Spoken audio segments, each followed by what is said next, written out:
Hello Summoners and welcome back to another ProGuides video. My name is Nathaning and today we'll be talking about our predictions for the 15 most broken champions on patch 12.6. One of the most important things in a constantly evolving game like League of Legends is to be able to adapt to the meta. And that's why we're here for you. If you know what's going to be OP before the patch even hits, you'll be ready to hit the ground running without even having to test out and see if one buff or nerf really made that much of a difference. And if you don't know how to play against any of these OP picks or you're just a little bit rusty, this will give you a few days to brush up on them in some normals or on a smurf. Before we get started, I just want to say that this list is not in any particular order. It's just a list of champions that we predict will be some of the strongest, most influential picks on this patch.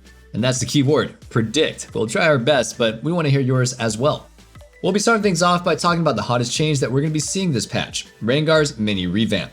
The slew of buffs that he's getting sounds like they're going to be pretty significant. Honestly, while Rengar doesn't have a great showing on stat websites, he's already kind of a scary pick when he's being piloted by one of those one tricks that always seems to get fed. Now, with a huge list of buffs and no nerfs to compensate, I think he's going to be a nightmare for squishy champions. Even the changes that don't directly give him damage are kind of huge. E-revealing targets means that he can now jump onto enemies that try to bush juke you while waiting on cooldowns.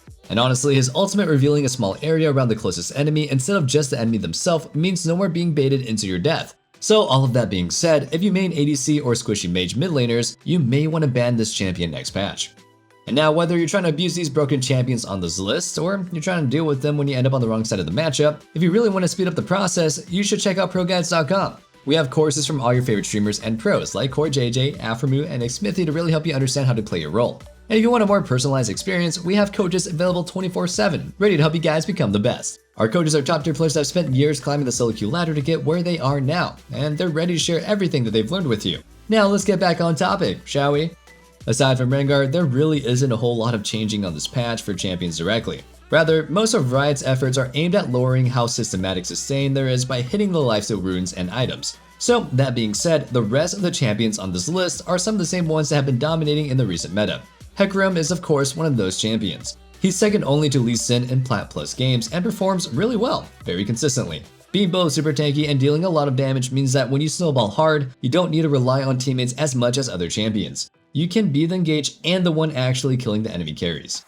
The next pick that we have is Jinx. Out of all the marksmen in the game, she's probably the best combination of high performance and low amount of skill required. She's pretty much just a right-click hyper carry, so all you have to do is make it to 3 items and position well and hope it works out.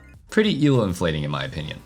With hyper carries like Jinx and Bane being at the top of the charts for ADCs, it's probably no surprise that enchanters in general are pretty OP at the moment. And the best when it comes to strictly playing for those hyper carries is Lulu. She has appealing and buffing power to really make them shine in fights. But she's not one of those enchanter picks that are here just to coast by early on and just be good in team fights. Lulu also has a really strong laning phase, with both good burst damage and sustained damage in longer trades. Being good early means that she can help those hyper carries always reach their strong points, giving her the edge over a lot of other support picks.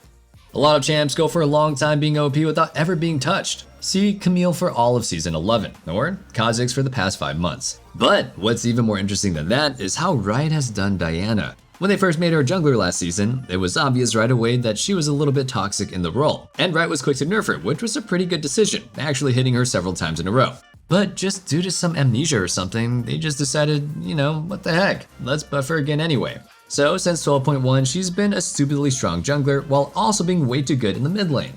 While I was initially really excited to see Ahri get her changes this season, I think enough is enough at this point. She's been hands down the absolute best mid laner since those changes went through, and the only nerf Riot put out was aimed at her W max build. But that doesn't inherently change how broken Ahri is. Every meta matchup for Ahri is either good or neutral. There's no real hard counter to her in lane, and once out of lane, she's a playmaking machine. She's just way too good all around and is in serious need of some tuning. You know how I said earlier that some champions get ignored for way too long? Well, what Camille was last season, Riven is for this one. She's been outperforming every other top laner, and when you consider her high skill floor and ceiling, well, that's kinda crazy. So that means that an average Riven is already pretty impactful, but a really good Riven is absolutely nuts. When I play the top lane, she's my go-to ban 100% of the time. But also I don't play the top lane, because I think people who play that role are constantly miserable. I don't want to be the one that gets flamed when my lane opponent that's Riven goes 1v9 the game. Another very strong champion with a lot of 1v9 potential is Bane. Out of all the hyper carries, she's definitely the most self-sufficient. Usually hyper carries have 2 big weaknesses that keep them from being absolutely bonkers OP. Most of them have a relatively weak early game and lack mobility, so without good peel, they just get wrecked in fights. But Vayne doesn't have to worry about those weaknesses. Her early trading is actually pretty strong, as long as you fight around getting those 3 hits in for silver bolts. Plus, she's mobile enough to dodge enemy skill shots, and even has some self-peel with Condemn.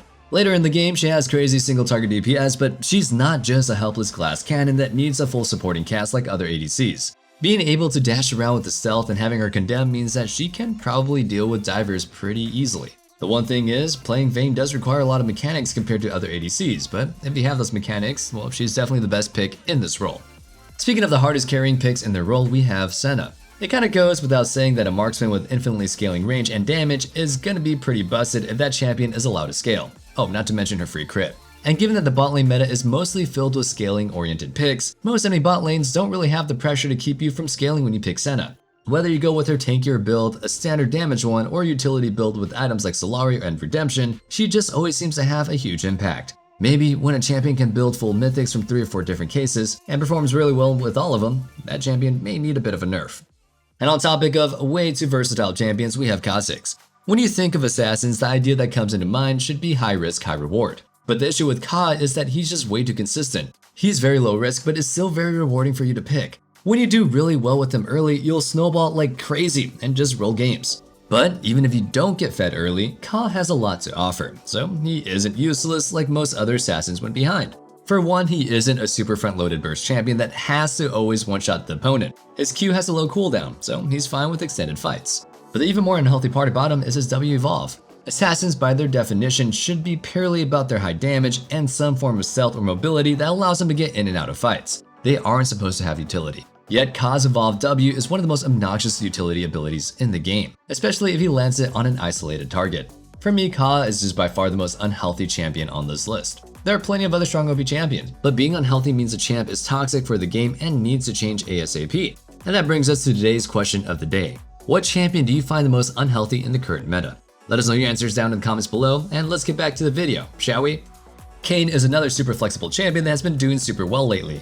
Being able to go glass cannon assassin, life draining bruiser, or some mix in between means that there aren't any enemy teams that can just shut you down when you pick him.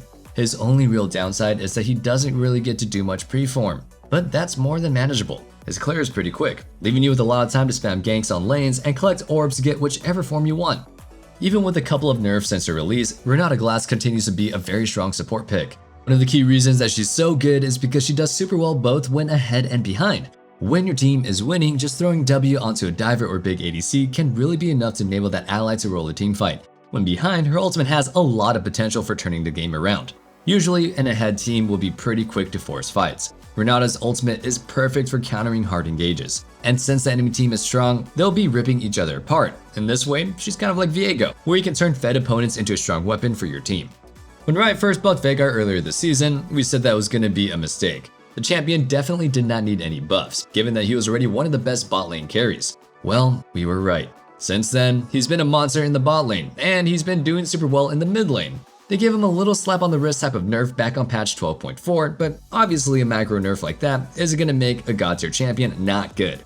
Next up, we have Shaco. While AP Shaco provides the same effect regardless of whether you're fed or not, AD Shaco is usually a lot more feast or famine. If you don't get fed early, you don't really have that crazy one-shot potential that makes AD Shaco scary, and he's not that all useful. But with how OP his ganks are early, the good Shaco mains are almost always on the feast side of things. Shaco's already pretty oppressive once he gets ahead, but now he has the new Bounty Hunter rune for even more snowball potential. Finishing off our list, we have Zack. Out of all the tanks in the game, he's definitely the best at the moment. The main reason for that is that Zack is capable of actually playing at a high tempo. Most tanks are gated by a long ultimate cooldown, preventing them from forcing fights when ahead. But Zack's ultimate is pretty much auxiliary. He only needs his E to make a fight happen, and when he does, his mix of disruption and good sustained damage makes him a tank that also provides a lot of backline threat. So he isn't your standard beefy CC bot, he's basically another carry, but one that takes a lot of effort to actually bring down in fights.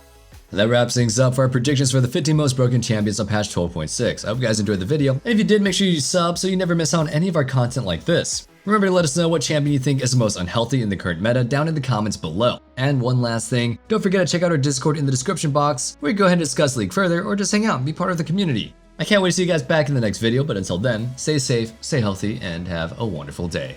Peace.